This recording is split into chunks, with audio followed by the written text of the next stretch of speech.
怎么，还是不信？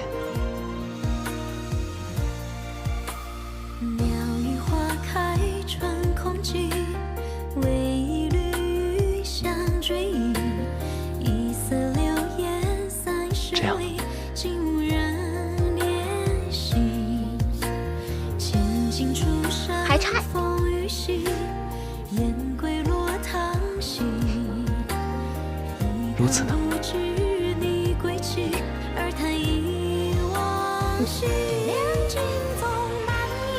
既然你信了，那便好。亲恨之子都不舍一世，亲恨之子都不舍一世。这个柯世昭3番5次为难我们，这次就让他竹篮打水一场空。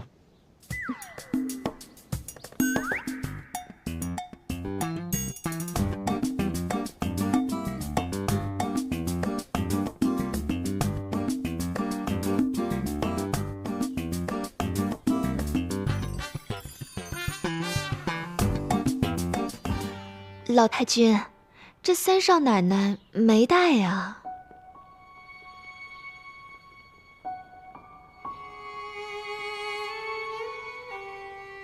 冰燕，你的水晶砚呢？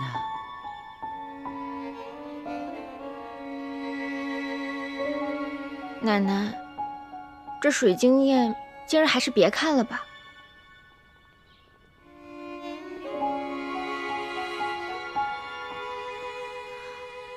老太君，这水晶砚是三少爷和三少奶奶缔结姻缘之物。您瞧，这大伙儿都等着沾沾这水晶砚的喜气呢。可不是嘛，冰燕，你为什么不愿意带出来让大家看看呢？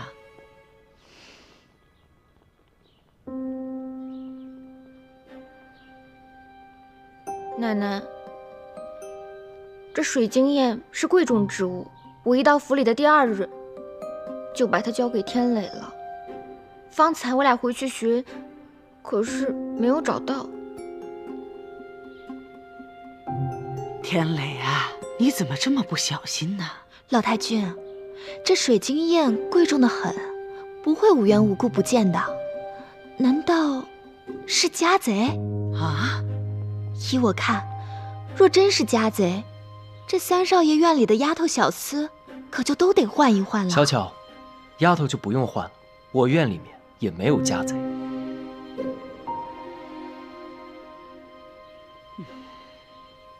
哎呀，你就别卖关子了，惹得我紧张兮兮的，惹得母亲和奶奶也紧张兮兮的。这么大个人了，放东西都不知道放哪儿，若不是他自己掉出来，我都不知道该怎么跟奶奶交代呢。拿出来吧。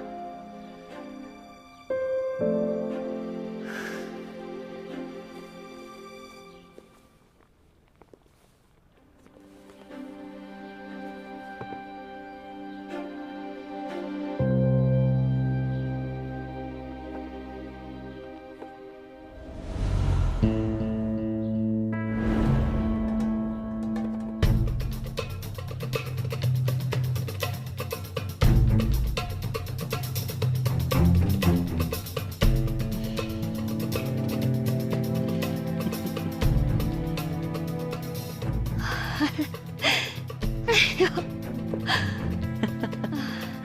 老太君，你瞧，还是那么精致。对了对了，就是这只雁。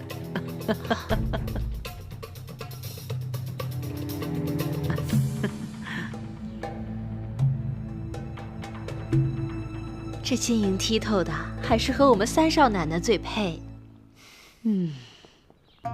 哎呀，奶奶你不知道，这天磊平日里最爱逗我玩了，看见我着急，他就高兴得不得了。刚才我多说了他2句，他还冲我吼呢。哎，您看他欺负我。哎，天磊，以后不许欺负我们冰燕。哎，奶奶，我哪敢呀？老太君，那是他们小两口没事儿，逗着玩呢。哦，哦，哦，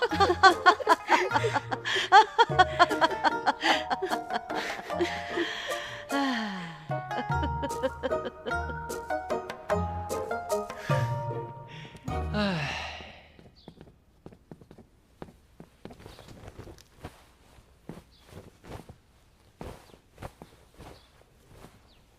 你这是要走？走。我们好不容易顺利的闯过了这一关，为何你还要走呢？一关一关又一关，谁知道下一关是什么等着我？在你们祈福演得累死了，不累死也要憋屈死。那你不是答应要助我一臂之力吗？不助了。你不是答应帮我捉豺狼吗？不捉了。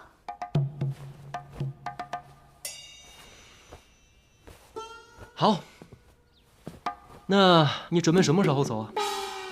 我想什么时候走就什么时候走，管不着。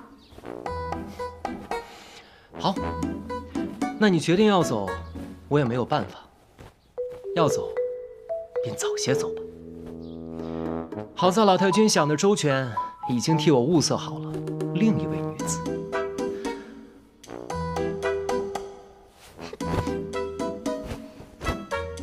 我齐天磊素来讨厌一夫二妻，我曾经暗自许诺，绝不娶第二个老婆。我既与你成亲，那小女子，我便看都没看一眼啊。我心向明月，只装得下扬威武馆李小姐一人。奈何李小姐非要走，那便罢了。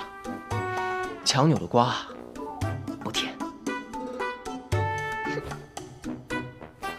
不过呢，好在那小女子比李小姐漂亮的多，也娇美的多，也柔情的多。怎么，你还不信？我给你看看她的小象。哎呦，还真是个美人儿啊！想看啊？给你看看。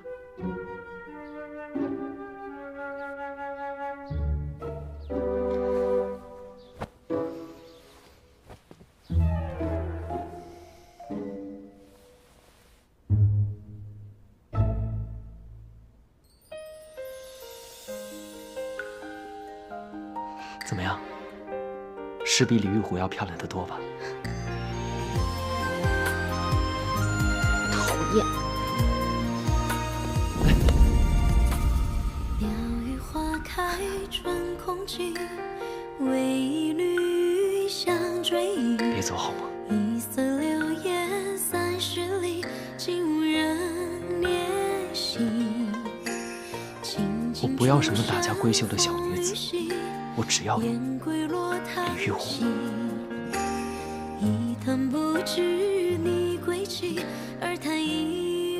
你是真的喜欢我？你还真是个笨蛋！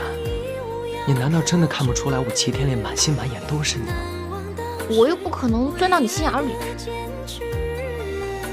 我不知道。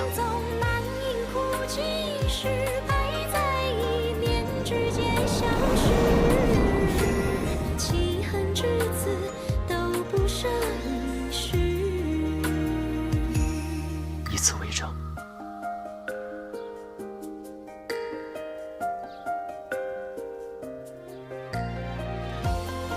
怎么，还是不信？鸟语花开春空尽，为一缕香追忆。一色流烟30里，竟无人怜惜。千金出山还差风雨洗，燕归落汤溪。如此呢？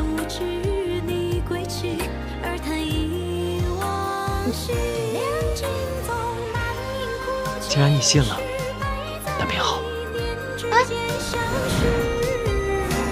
弃恨之子都不舍一世，情恨之子都不舍一世。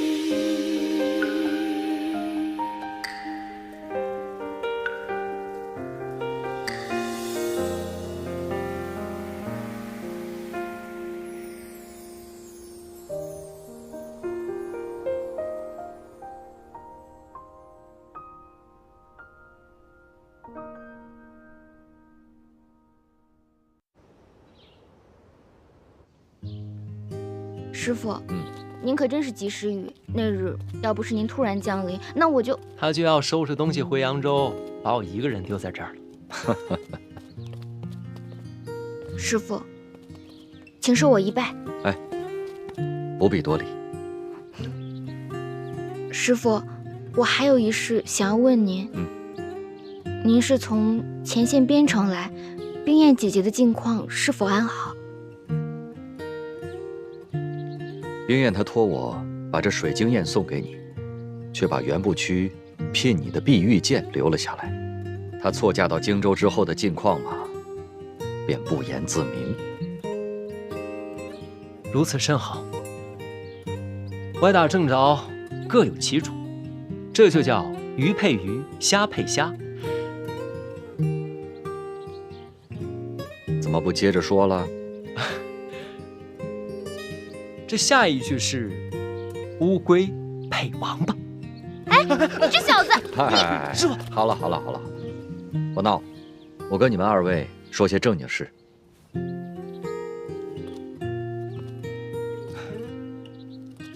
好在是京城连战皆捷，再打好这最后一仗，便可以得胜回朝。只是现在前线药材奇缺，我这次赶回来就是来采购药材的。过几日我就要赶回京城去。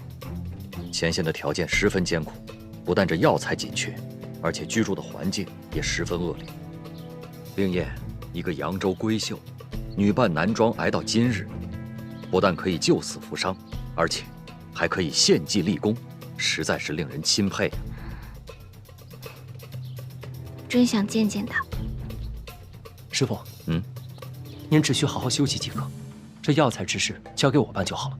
购药之事尤为重要，一定要小心行事啊！既是军情大事，定要小心谨慎。师傅，不如您把这清单给我，我这儿倒是有一家妥帖的药铺，老板人也好，药材也齐全，咱们可以去他家采买。好，我这就把清单给你。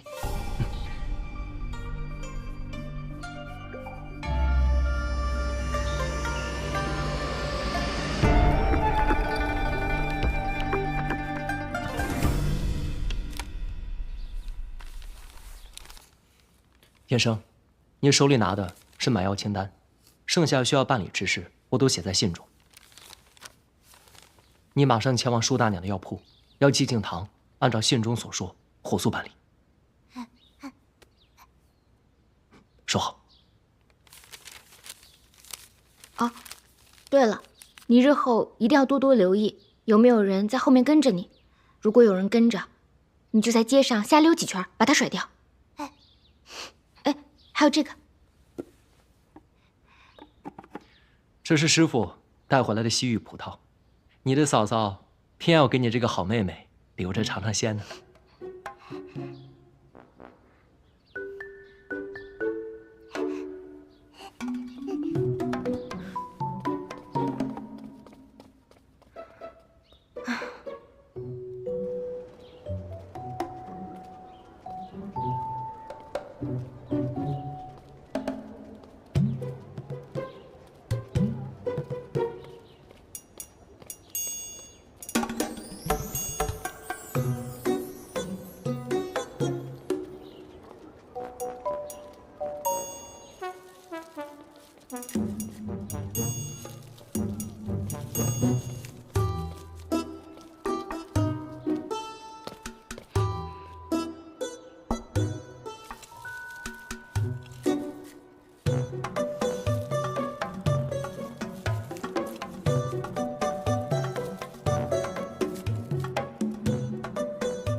燕生，你怎么在这儿？快来帮我！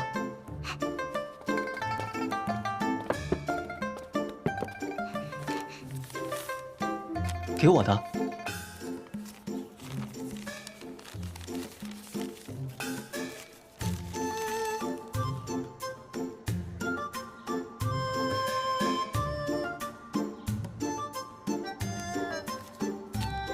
敬堂兄会见，无师归来，其身为戍边郎中，需为战事伤员筹买药材，此事事关重大。好，我马上去办。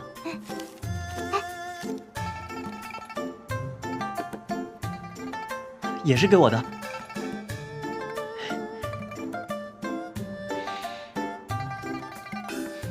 真香。开始吧。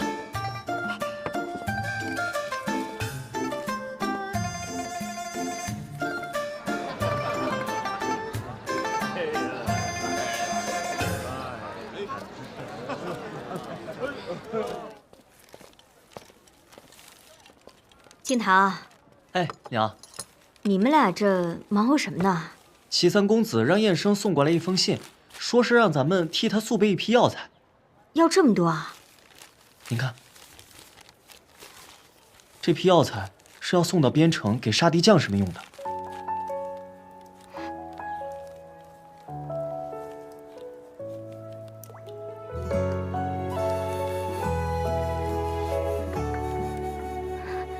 敬堂，哎，这药材是谁写的？不知道，听燕生说，好像是一位郎中写的。那你快问他，这个郎中叫什么名字啊？燕生，这封信是谁写的？哎呀，我又看不懂，你就告诉我这个药方是谁写的？啊？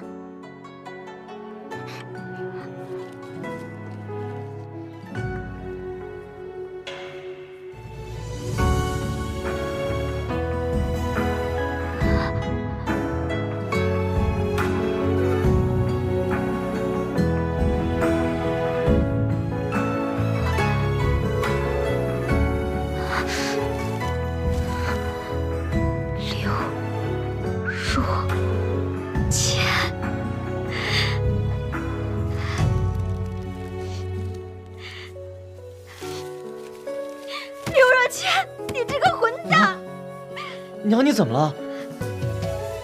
娘，你说话呀，娘！敬堂，你知道刘若谦是谁？我的夫君，你的干爹呀！真的？但是，会不会是同名的呢？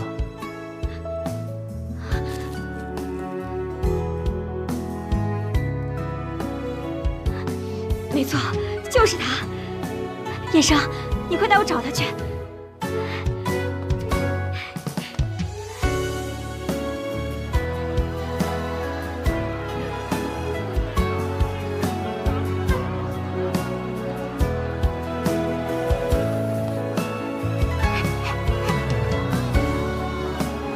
修真，快走！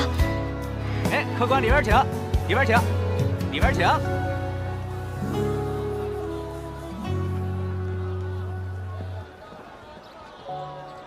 这儿吗？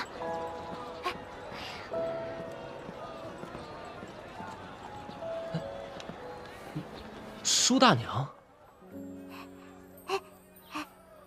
哦，我师父他上街办事去了。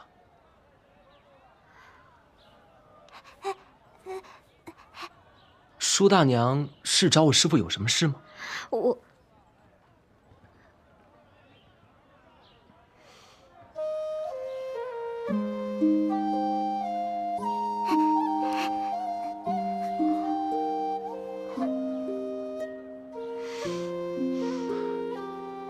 舒大娘，您是师父的？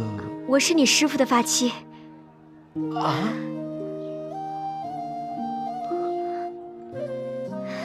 三少爷，我问你，你师父的大名是不是叫刘若谦？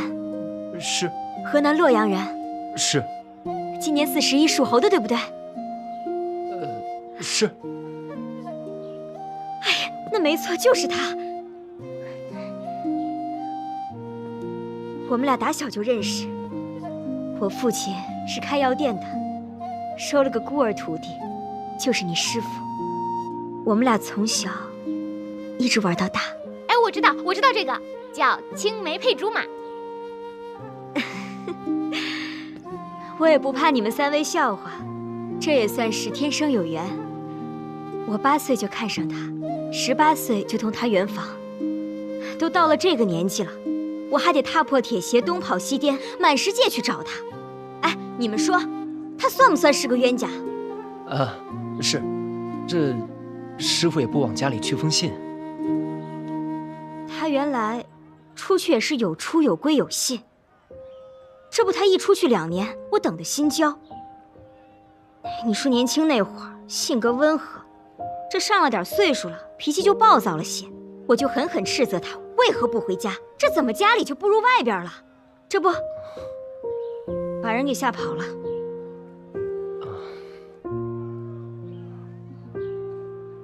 这有的时候啊，越亲的人说出的话才更伤人。您到底说了什么话把师傅吓跑了？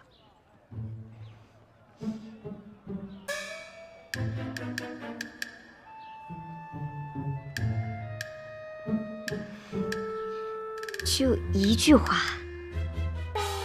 什么话？你有种，就别踏进我舒家大门！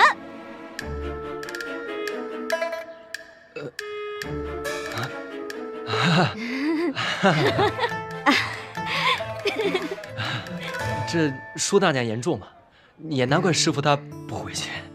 可不是嘛，你说我当时说的时候也是无心的，这不是吵架了，这个床头吵了，床尾就和了吗？谁想到一句话就把人给伤了。那大娘，您都知道是您错了，那道歉去不就行了吗？是啊是啊，我知道错在我，这不才满世界寻他吗？这不寻了许久，没想到他成你师傅了。哦，那师娘，请受徒儿一拜。快免礼，使不得使不得。哦，对了，师娘，这次师傅从荆州回来置办药材，是为了办救治边城伤员们的大事，所以一切费用由我来承担。还请师娘先回药铺去，和建堂兄弟一起备好药材。我保证，师傅回来之后，定能与师娘团圆。好好。燕生，你先回京邮局等师傅回来，回来之后立马带来见我。那我们就先走了。那徒儿就不远送了。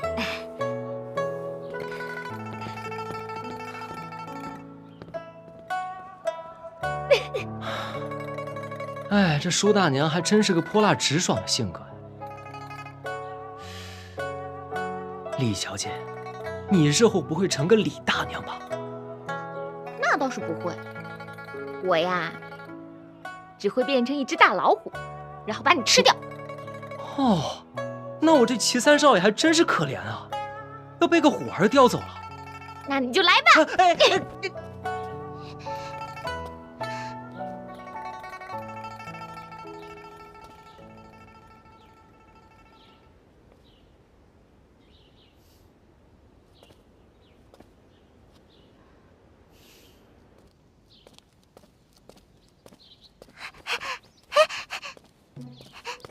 哦，燕生，找我有事。啊，好，走，好，走。什么事这么着急啊？哎，师傅，玉湖姑娘，天磊，什么事？师傅，你可算回来了。这药店老板啊，亲自上门备药，说缺了2种药，想用另外的2种代替。我们想等着您回来，让您来做裁断。哦，这是哪2味药材？缺了呀，缺了那个熟地啊、当归啊之类的。当归？这当归是最常见的药材，怎么会少？他说是有当归的。哦，啊，对，当归。哦，师傅，你有所不知，这药店老板呢是我们家的至亲，为人爽直，急公好义。他一听说啊是给边城将士们的急需之药，便把生意都停了，与儿子一起将药备好，分文不收呢。这生意人能有此等心怀，实属不易。我这就去一趟。好，叶生，快带师傅去。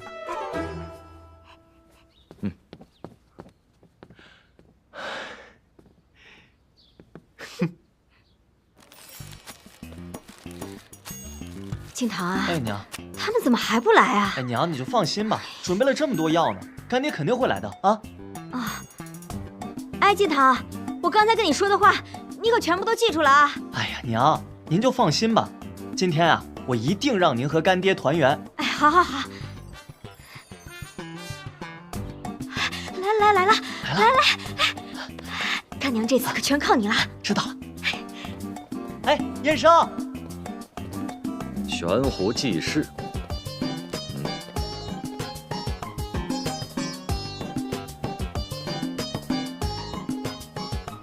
您就是来自边城的刘先生。啊，在下刘若谦。我叫季敬堂，是这家店的伙计。哦。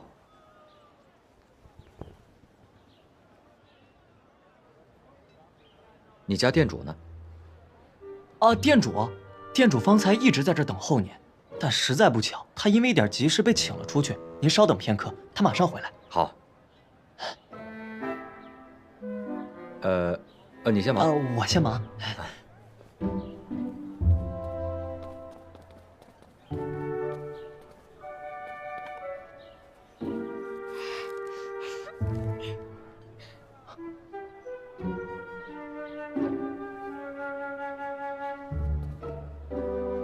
刚刚是什么声音？你们家不会有老鼠吧？你才是老鼠。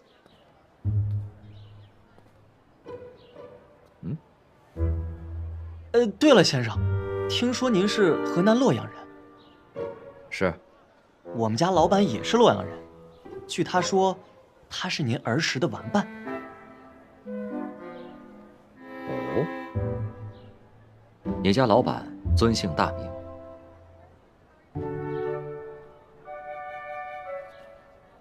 他姓佘，叫佘宇。姓佘啊，还真是记不起来了呢。想不起来，就给我好好想想。快去忙吧。哎。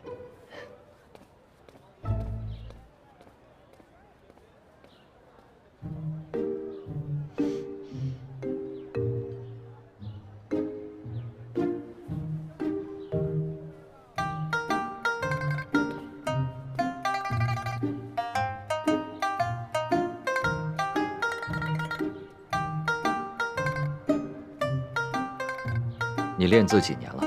啊，4年了。触笔灵秀，后生可畏。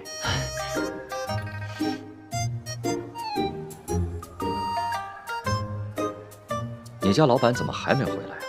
是不是有什么事情耽搁了？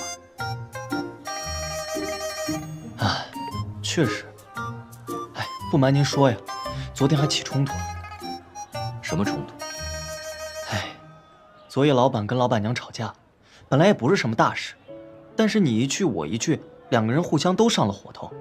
我们老板娘呢也是个倔脾气，老板呢又说了一些火上添油的话，这下糟了。于是呢，老板娘就摔门而出，老板呢也就急了，但是他怕耽误您的大事，所以说咬着牙帮你准备了这批货，于是才匆匆的去找老板娘的。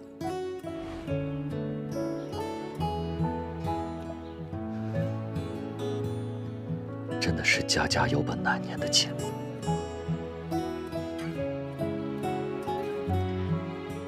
不回来就不回来呗，何必去找呢？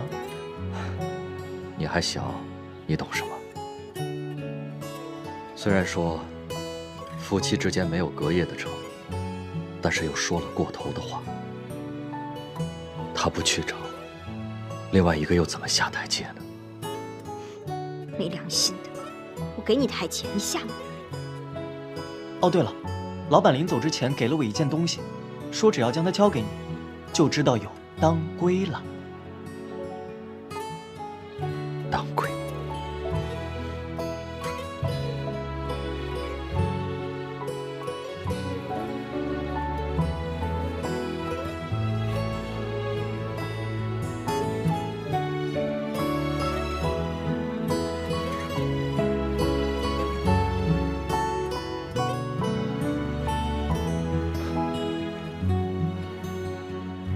你家老板到底是谁？佘宇，佘宇。书也。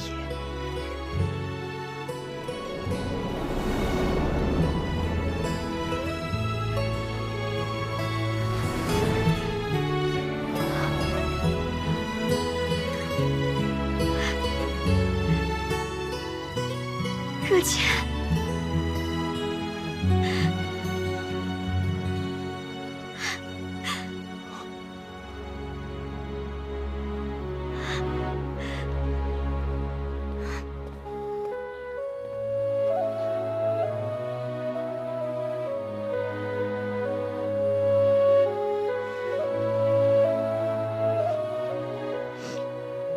我找的好苦啊！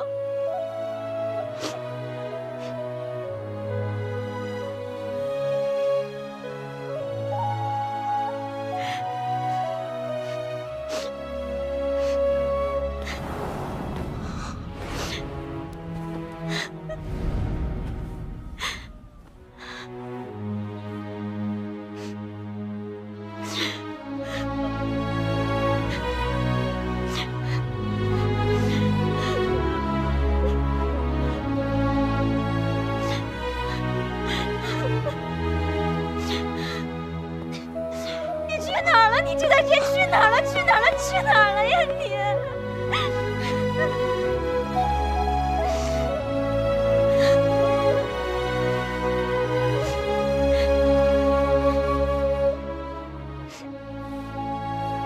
孩儿敬堂，拜见干爹。啊，免礼免礼。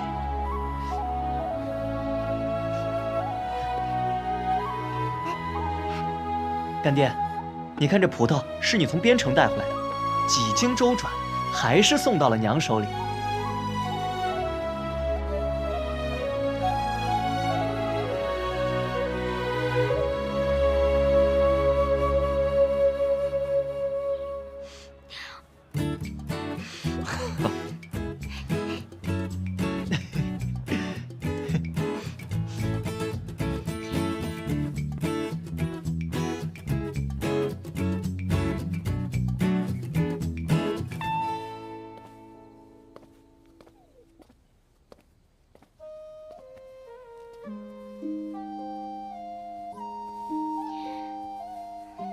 若谦，我决定了，以后啊，你上哪儿我上哪儿，咱俩再也不分开了。秀云，你放心，后天我把药材送到边城，很快就回来了。后天？你一天都不能多待？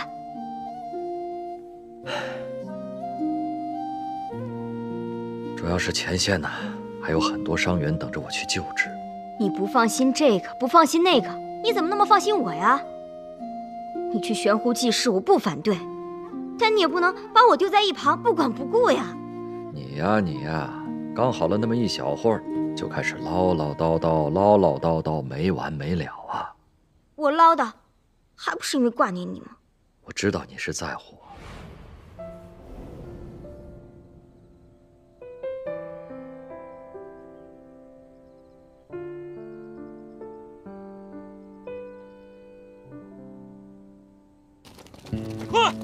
快点，快走！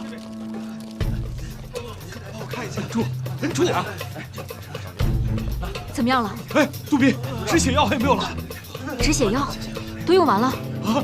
这可怎么办？不马上止血的话，这位将士的命可就难保了。我想到了，我师父之前指着山上的黄杨草跟我说，此草虽有一定毒性，但是关键时刻可以救人性命。此时此刻的黄草就是救命的良药啊！我马上士兵去采。不用了，我认得，我去吧。好，哎，你小心点儿，快压住！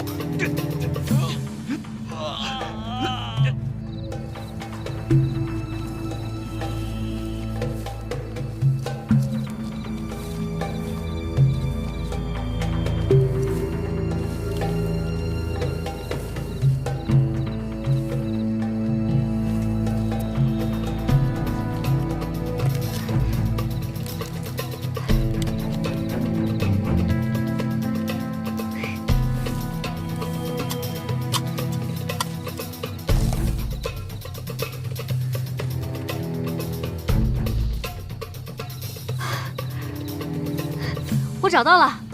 啊，找到了！好，好，终于找到了。这附近一定还有，我们分头去找。好，好。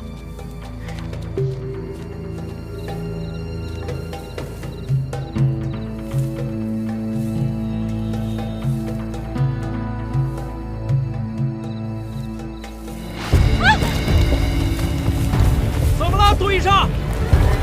杜医生，杜医生！兄弟，忍住，有了这个就有救了，就有救了。多亏了杜医师连夜上山采的呀。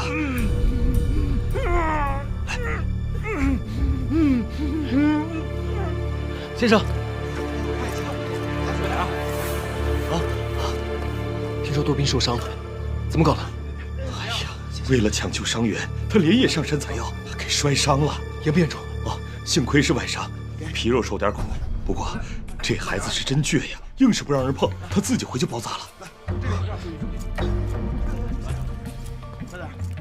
来了。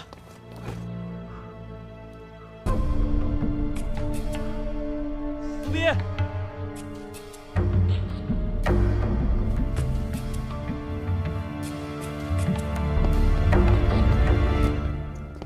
杜宾，怎么样了？评委，还疼吗？我都好多了。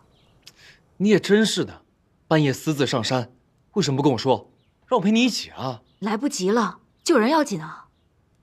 行吧，哎，跟你说个好消息，入虎学探敌情的那个小兄弟得救了。真的？当然了，这也多亏了你，及时上山采药，又立了一大功啊。这仗是大家打的，人也是大家救的，什么功不功的？反正你就是功不可没，我要找大哥帮你请功。干嘛？大哥来了，还有人跟我请功呢。对，大队人马还在外面呢，快去。是，杜宾，那我先走了。啊。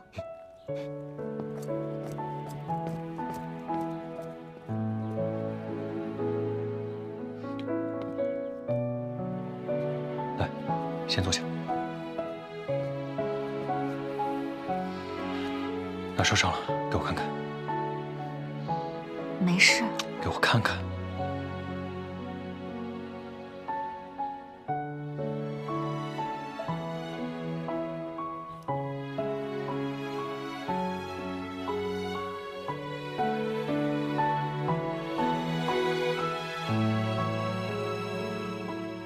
还疼吗？你上山怎么也不跟我说一声？昨晚情况紧急，救人要紧吗？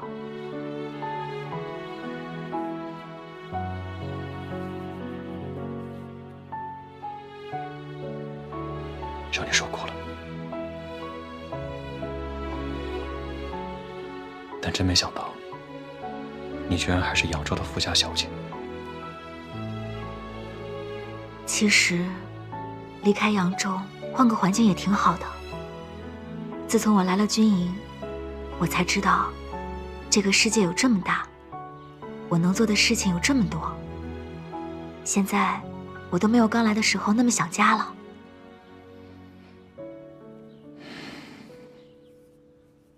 你一个女儿家，漂泊在外，思乡心切，这是人之常情。冰燕，我想先送你回将军府。不，那我会被闷死的。那我先派人把你送回扬州。也不要，这边城胜利在望，我要和你一同凯旋南下。但你一个女儿家在军营里，女扮男装太不方便了。这倒是，我在军营中确实是有诸多不便。这样，明年我把军营里的告示牌给撤了。万万不可！你皇命在身，重任在肩，就不必为我多操心了。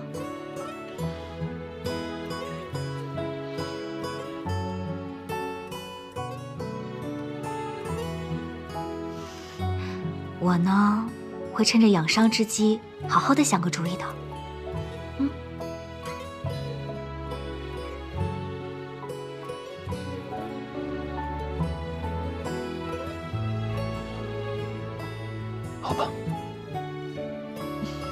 但你以后必须在我的视线范围内。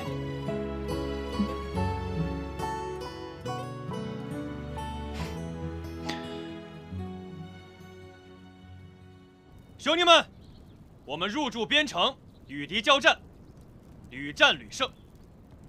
一靠兄弟们勇猛善战，二靠本军纪律严明。军纪第6条规定，女子不得擅入军营。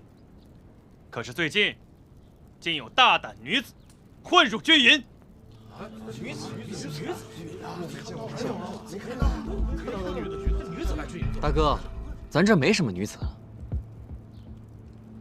这个女子不是别人，正是本将从扬州娶到荆州的新夫人。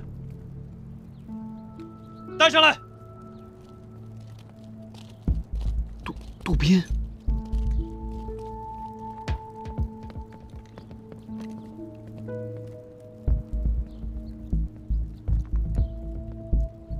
大哥，你是不是搞错了？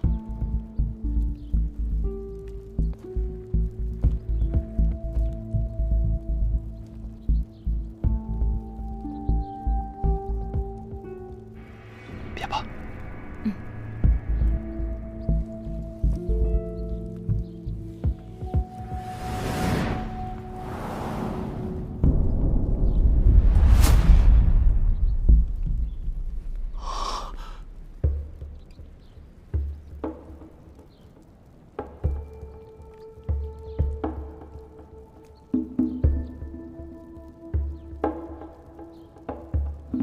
杜宾，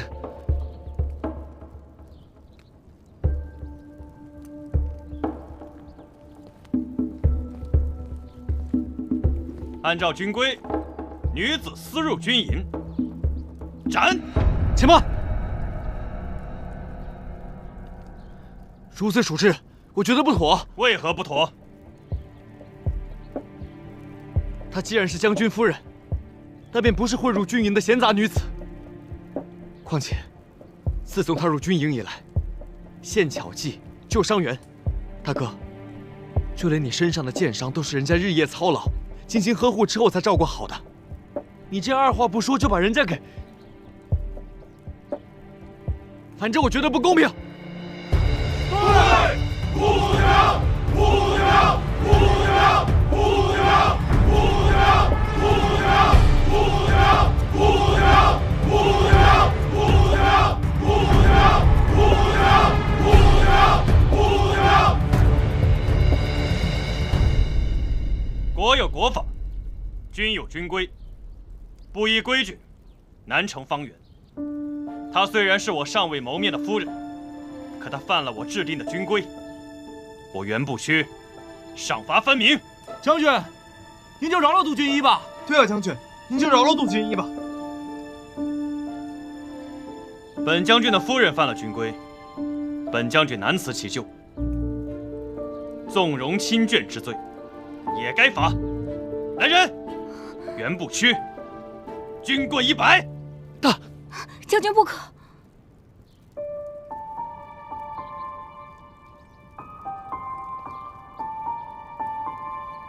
你是我的夫人，我们本就是一体，我怎么能让你独自承受？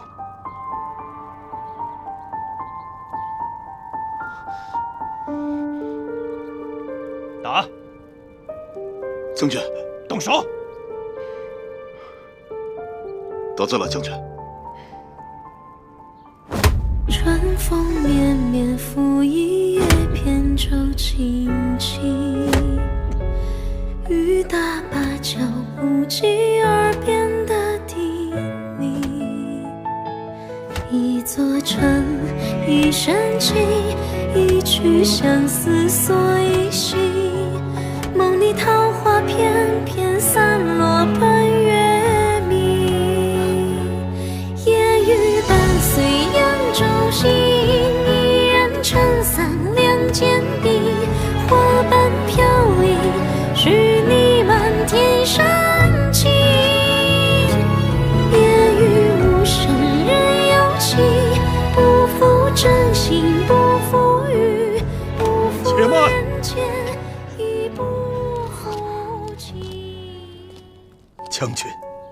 老朽乃义军之军师，最是遵守军纪。且听老朽一言：当年三国曹丞相有马踏青苗必须斩首之禁令，可偏偏又是丞相的马匹践踏了青苗。为了严守军纪，丞相要自刎谢罪。如果不执法，丞相又不允。后来，众军师请命，要丞相割发代首，以示谢罪。对，割发代首。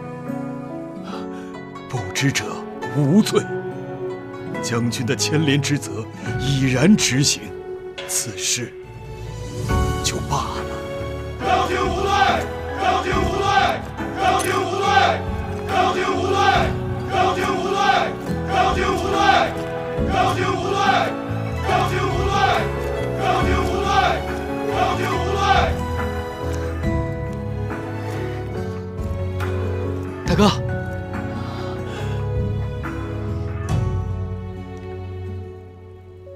好，今日我就效仿三国曹孟德。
春风绵绵拂一叶扁舟轻轻，雨打芭蕉不及耳边的叮咛。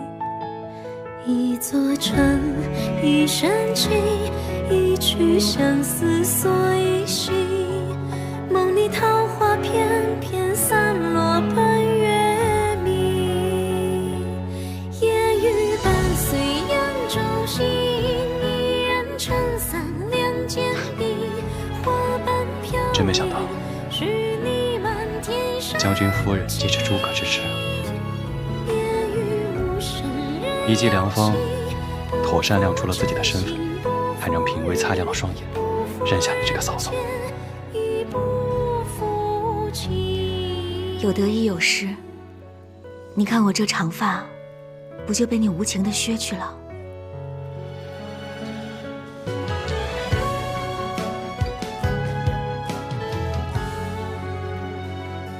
春风绵绵拂一叶扁舟轻轻，雨打芭蕉不及耳边的叮咛。一座城，一身情，这是一曲相思锁一心。梦里桃花片片散落半月明，夜雨伴随扬州行，一人撑伞两肩并，花瓣飘零，许你满天深情。夜雨无声人有情，不负真心不负雨，不负人间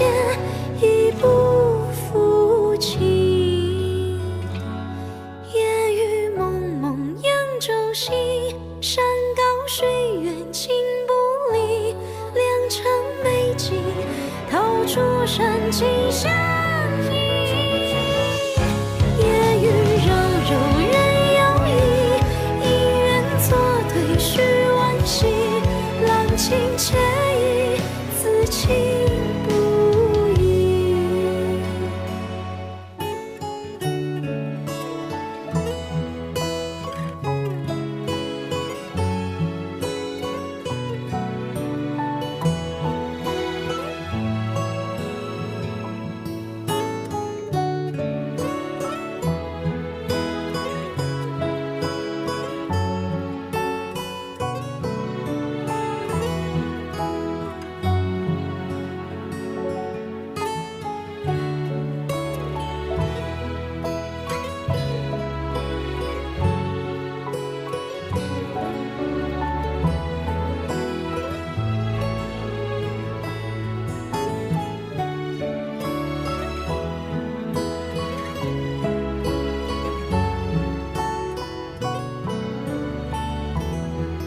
若谦，我给你收拾的差不多了，你过来看看还缺什么？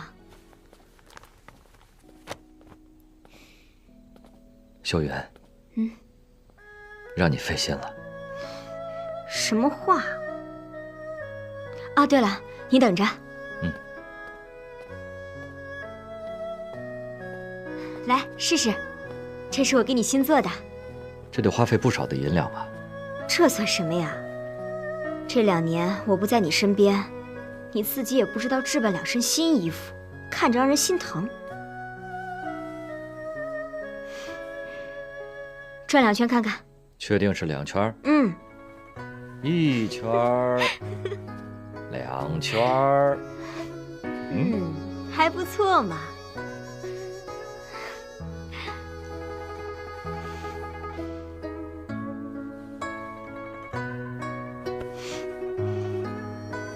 秀媛，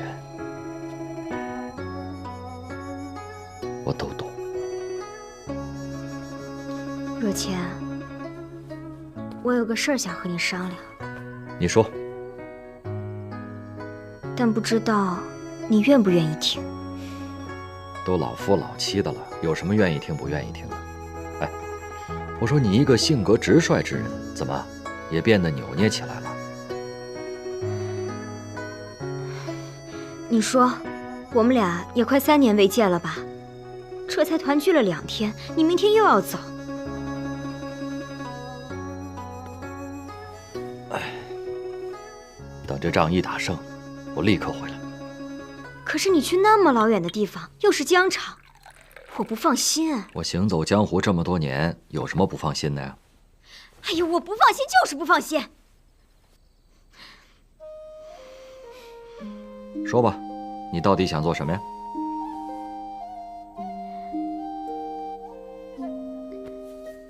你带我也去吧。不行。怎么就不行了？这路上多一个伴，他怎么就不行啊？路途遥远，而且军中环境十分的恶劣，我是怕你受苦啊。我不怕。哎，袁将军他还颁布了一条军规，不得任何女子步入军营，否则格杀勿论。那你徒弟不是女的吗？我不是跟你说过吗？她是女扮男装。那我也女扮男装。不行，反正我说过，不行就是不行。现在已经有一个了，你再去不是添乱吗？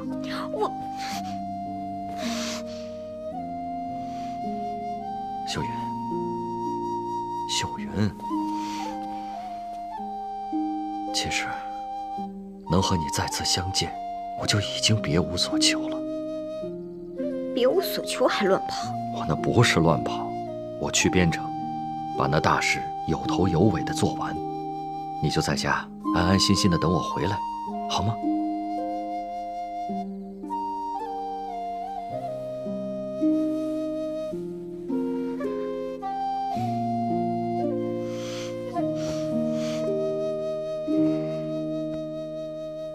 爹娘，齐，你来的可真是时候啊！说吧，什么事？齐三公子来了。行，我们知道了。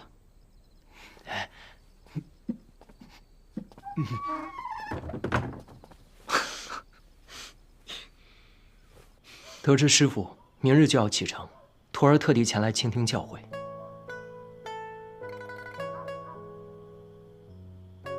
其实别的也没什么，只是那人阴险狡诈。你和玉壶虽然多次挫败他的阴谋诡计，但也不可总是兵来将挡，水来土埋，迫于招架。应该让你的祖母早日看清他的阴险嘴脸。师父言之有理，不过此人在祈福蛊惑人心已久，奶奶对他深信不疑，恐怕这逆耳之言听不进去啊。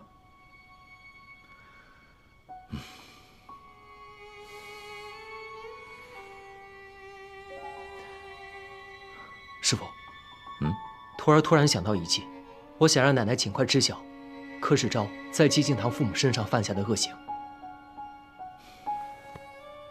怎么样？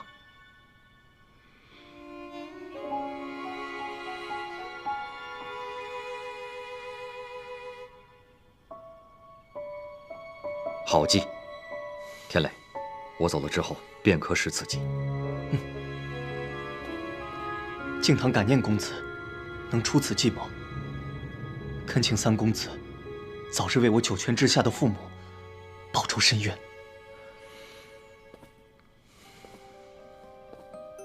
敬堂兄弟，此仇不是不报，时候未到，但一定会有那一天的。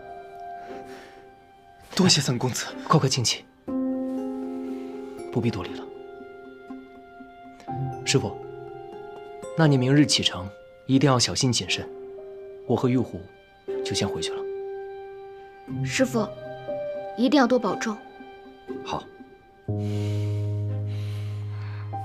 保重。早点回去休息吧。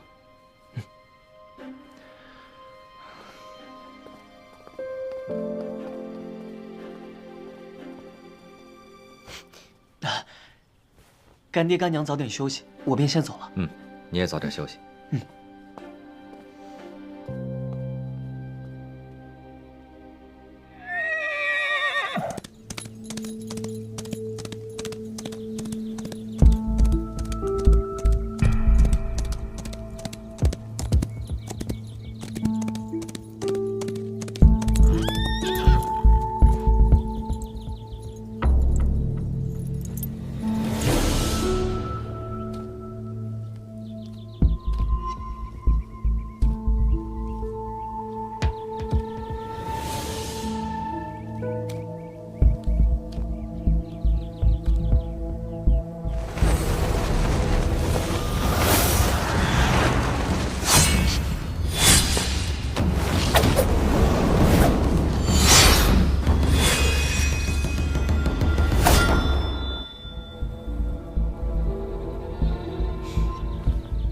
故弄玄虚，你怎么认出我的？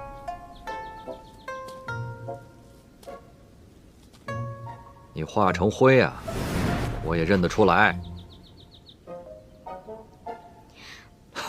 不好玩，本来人家就是想让你试试我的功夫长进了没，这么早把人认出来，没意思。我早就知道你一直跟着我呢。怎么，真的要跟我一起去边城呢？那当然了，我从不说二话。可人家军营中有规定，不许女子入内。那我不住军营，我们到军营旁边找个房子住。那是军营，旁边哪有房子呀？反正我不管，你上哪我就上哪。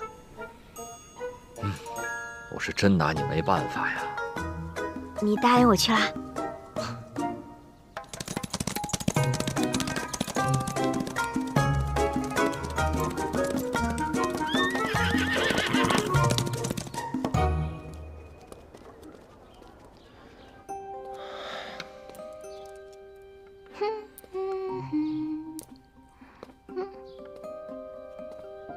天磊，你怎么魂不守舍的？想什么呢？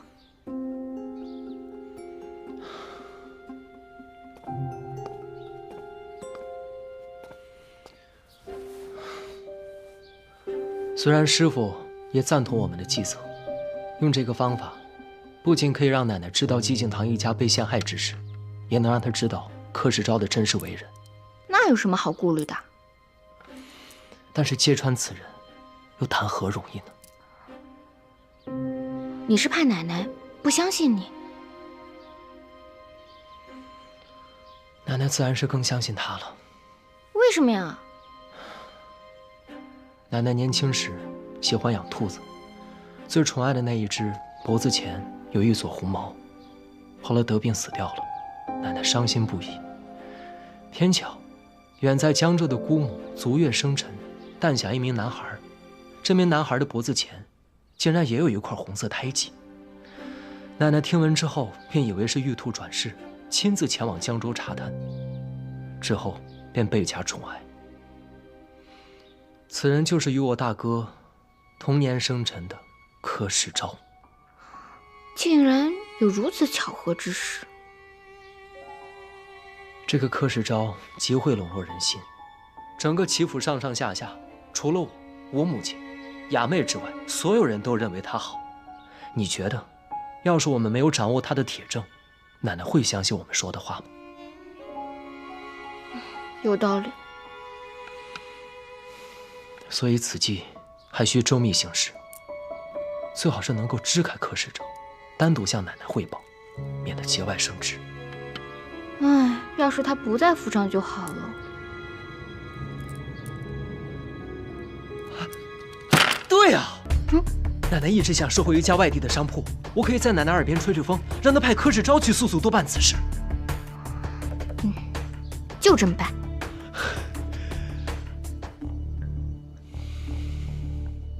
柯少爷，听说你要出门啊？老太君吩咐的事，不得不去。不过听老太君的口风，此事似乎是三少爷提出来的，才让我去收了那商行。这三少爷一向不过问生意上的事情，这次都是怎么了？还有那个三少奶奶也不是个省油的灯，搞不好这一次就是他们二人的诡计。小巧，我此次出门在外，府里的上上下下，你要好好留点心。老太君来了。小巧啊，你身为老太君身边的人，我都记得清清楚楚，你怎会忘了呢？老太君曾多次说过，人前爱争长与短，人后必然话是非。你以后所有不顺心的事，一定只可以跟老太君讲，不可以人前人后的乱讲，记住没有？是，柯少爷，我知道了。还有啊，哎呀，你走了。还有，我走之后，这府里的上上下下一定要多留点人盯着，还有三少爷那边也要留点心。你看，轿子已经备好了。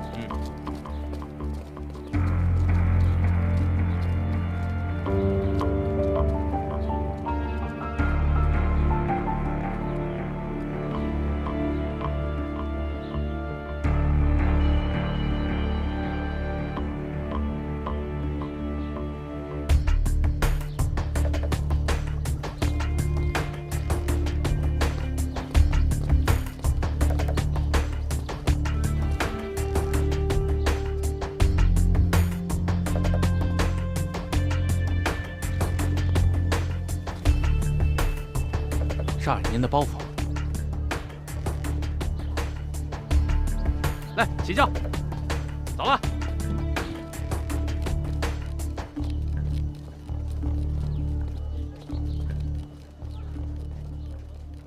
天磊啊，找奶奶有什么事吗？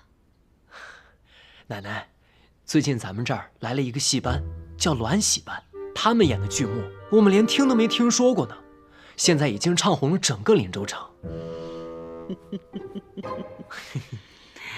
行吧，那就把这个戏班请到齐府来，为齐府的老老少少专门演上一场，可好？行。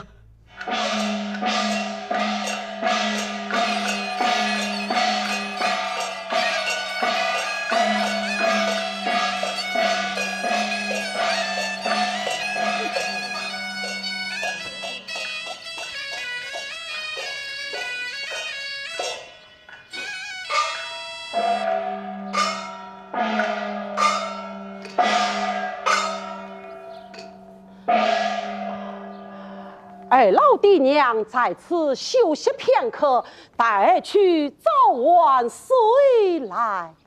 好。哎，天高望地远啊！有缘父此生呐。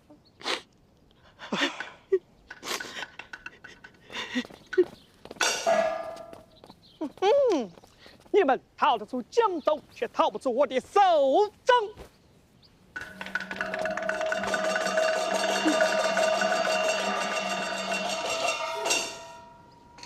哎呀，周公子啊，你为何就少不了我们呢？阴曹地府，讲理去吧！上。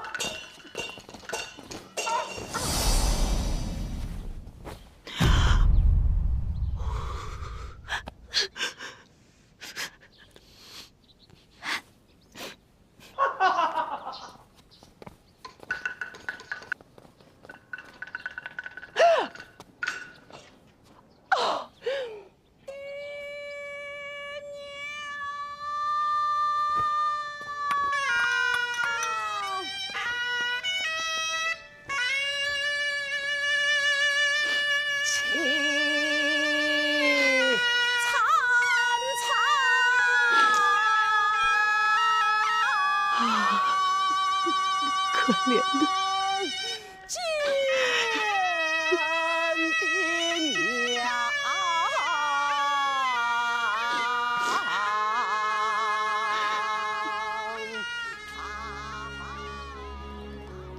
哎呀，好了，奶奶，您别哭了，这哭坏了身子可不好。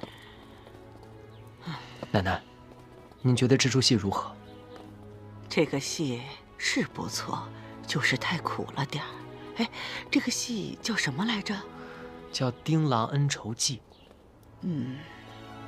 那个演丁郎的小生啊，唱功不错，做工也不错。奶奶，您有所不知，这位丁郎可是确有其人，这出戏也是真的。哦，你是怎么知道的？这丁郎是我朋友的一位亲戚，现在就住在我朋友家里。哎呀，这可怜的丁郎啊！奶奶，您想不想见见这个丁郎？也好，改天你把他带到齐府来，咱们好生的安抚安抚。好，那我明日便去请他来。奶奶，那你就不能伤心了。好。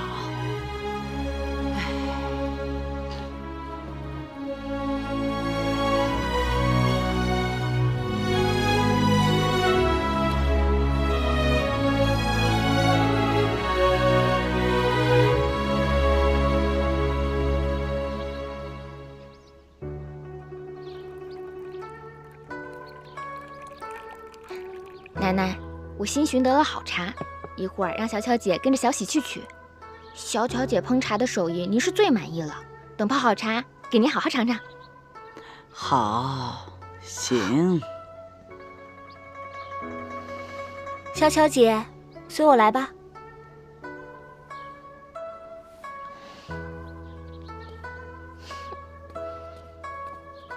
那茶呀，可香可香了。是吗？您肯定会喜欢的。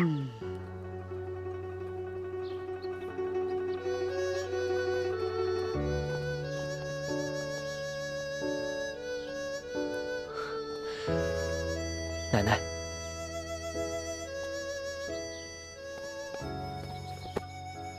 见过老太君。起来，不必拘礼。起来，快起来。你就是戏文中的丁郎。老太君，丁郎是戏中人的名字，小生姓纪，叫敬堂。听你的口音，不像是本地人吧？我是江州人。江州人，人长得不错，名字也好听。就是你的命太苦了。昨天那戏看的呀，惹得我这个老太婆直落泪呢。你的爹娘死得也太惨了。老太君，他们杀害我爹娘的手段，比戏中的还要残忍。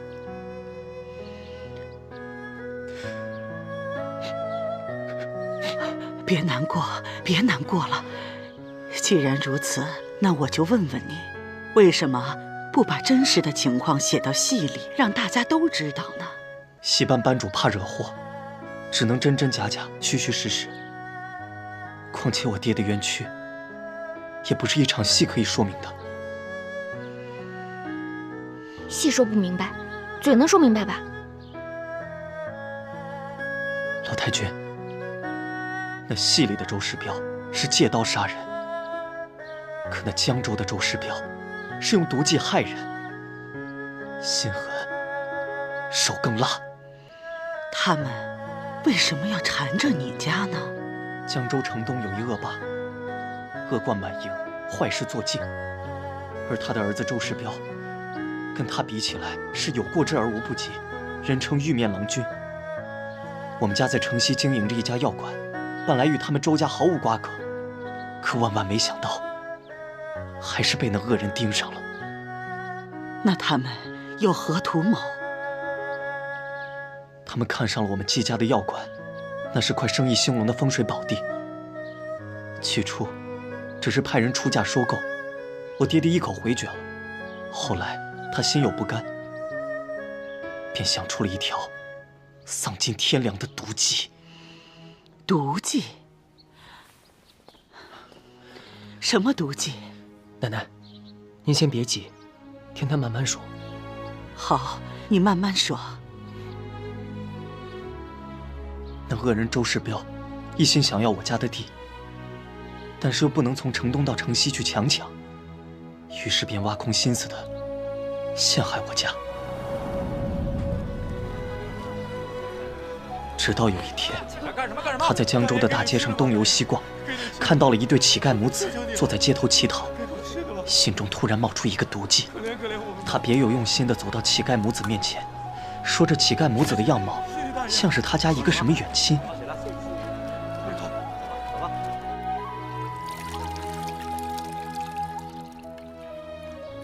一番花言巧语之后，周世彪让人把这个乞丐骗回家中，大吃大喝，让这个乞丐吃得好穿得好，犹如平地升天。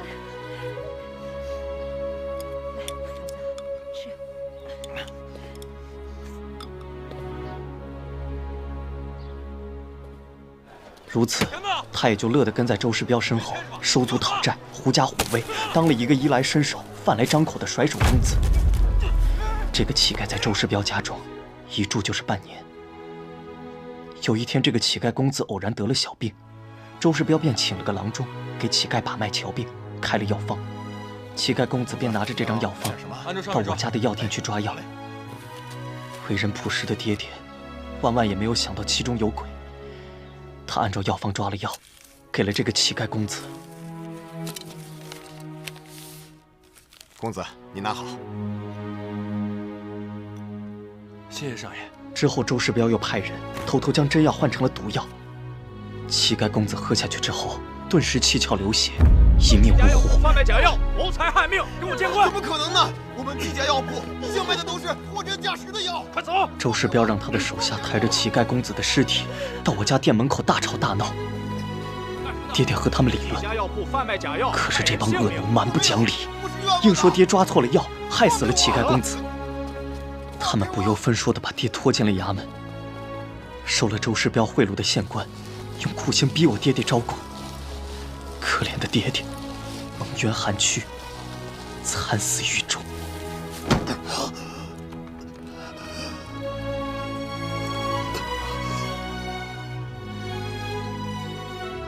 这个恶人丧尽天良，用无辜乞丐的性命嫁祸你家药铺，谋财害命。你刚才所说，都是从哪儿听来的？当年敬堂想去官府报官，却被那周世彪买通的狗官赶了出来。恰巧在门口遇到了那位乞丐老太，乞丐老太也觉得他的儿子死得有蹊跷，便去质问周世彪。这周世彪便派人在他的吃食里下毒。幸亏有个心善的小丫鬟提醒了他。老太知道周世彪要赶尽杀绝之后，便连夜逃走了。可这周世彪心狠手辣，竟派了许多人去追杀老太。老太受了重伤，眼睛也瞎掉了。他心有不甘，想去报官。途中我遇到了他，我带着他一路逃离江州，却不曾想，这周世彪派人连夜追赶我们。混乱之中，我与那老太走散。唉，善恶到头终有报。景堂，你今日来，就算是我们有缘。这样，我送你一些银两，祝你日后去寻找那证人瞎眼老太，再去状告周世彪。若是我说出那周世彪的真实姓名，奶奶，这戏中的丁郎实是季敬堂，不过这戏中的周世彪嘛，是谁？禀告老太君，那戏中的周世彪不是别人，正是来自江州的柯世昭。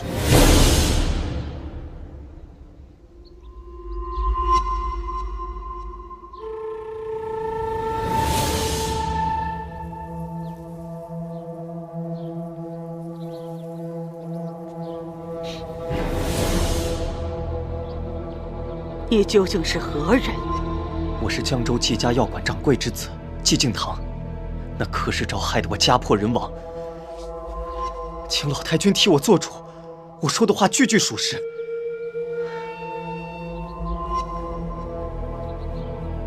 这是我爹临死之前亲手写的，连狱中的狱卒都动了恻隐之心，才将它转交给我。敬堂报官无门，又与老太走失，丢了人证。听闻七老太君您有仁爱之心，又慈善公正，定不能让那柯世昭毁了您齐家的名声啊！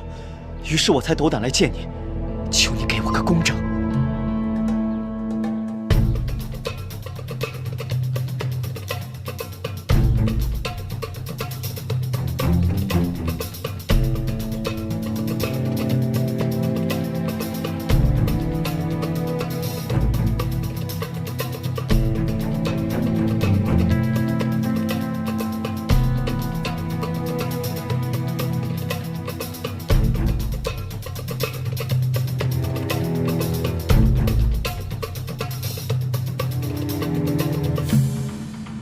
原来他是来告世昭状的。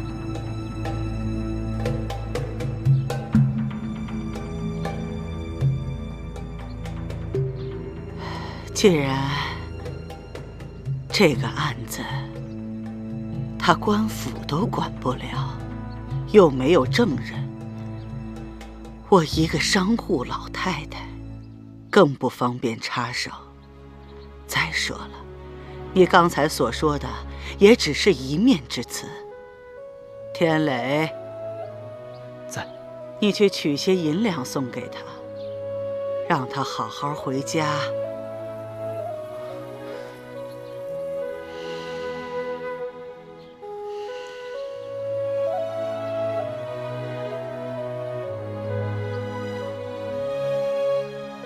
是。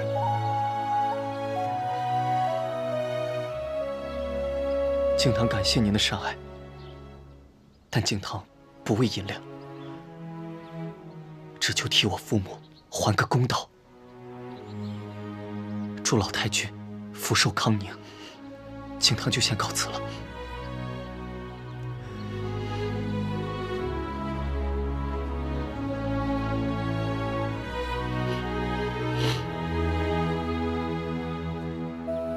我去送送他。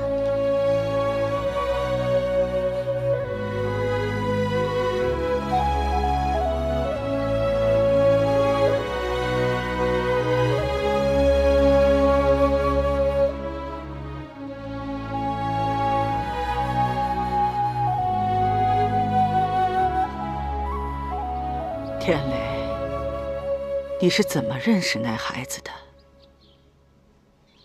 有一天，他在咱们齐府大门口吵嚷，说着要见你，让您替他做主，结果引来了王胡子等人，将他暴打一顿。我与冰燕只好路过，将他救下。世昭在吗？他不在。那为什么你不早点告诉我？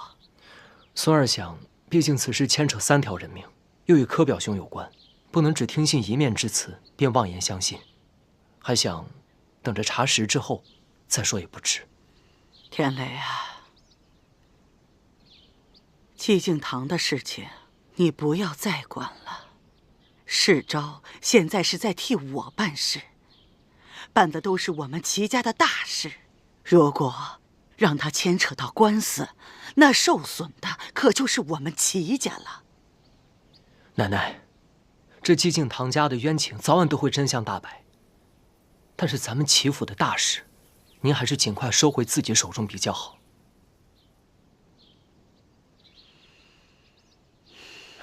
奶奶，这传说不可能空穴来风。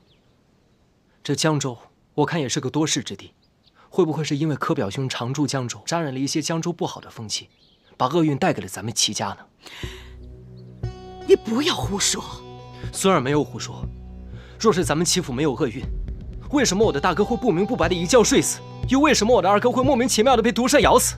为什么我的燕氏小妹会在一夜之间变成了哑巴？为什么齐府上上下下会说我齐三公子活不过25岁呢？天雷，你不要再说了。奶奶，孙儿不是要吓唬你，是咱们齐府当真有邪气啊！你不要再说了。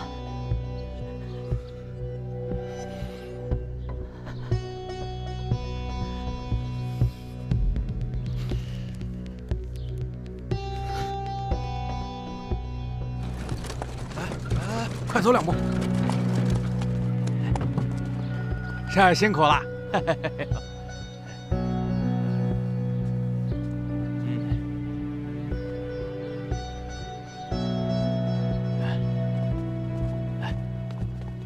快点，善儿请。把药拿到后面去。少爷您慢点啊。柯少爷。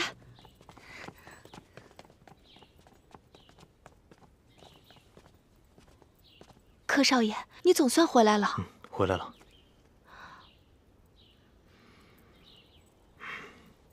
你先把东西拿进去。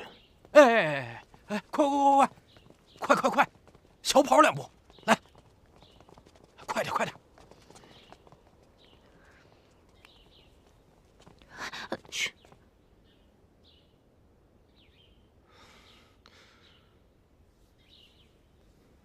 小巧。你来和我说说，我不在府中这几日，这府里都发生什么事了？那3少爷和3少奶奶给老太君请了戏班子来演戏。后来呢？第2天，我本陪在老太君身边，却被3少奶奶支开去烹茶。回来的时候，3少爷带着个少年在与老太君说话，老太君满脸不悦。小巧，你可有看清这少年长何模样？被3少奶奶带着匆匆的走了，我站得又远，看不清楚。反正17、18岁，人挺精干的，块头不大，白白净净的，看穿戴倒像是外地来的。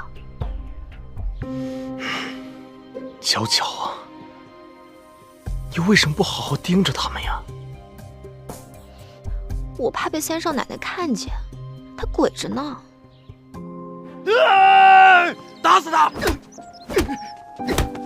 对了，那人就是那天门口挨打那小子。又是他。小巧，你告诉我，你可知他向老太君说了些什么？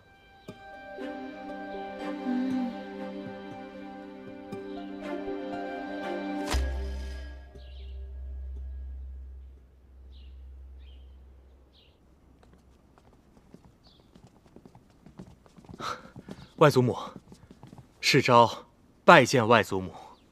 世昭，你回来了啊，回来了。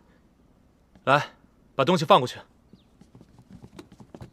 哎，外祖母，外祖母，您看看，这些都是我精心挑选给您带的礼物。又带了这么多东西。外祖母，您慢点。你每次归来，都给我带这么多的东西。唉，我一个老太婆，能吃多少，能用多少啊？以后啊，就别花这个钱了。外祖母，这些事您不必介怀，以后啊，世招都听您的便是了。还有，各方亲戚，不要再送什么土特产。今天呢，这2罐茶叶我收下，其他的你帮我送到江州。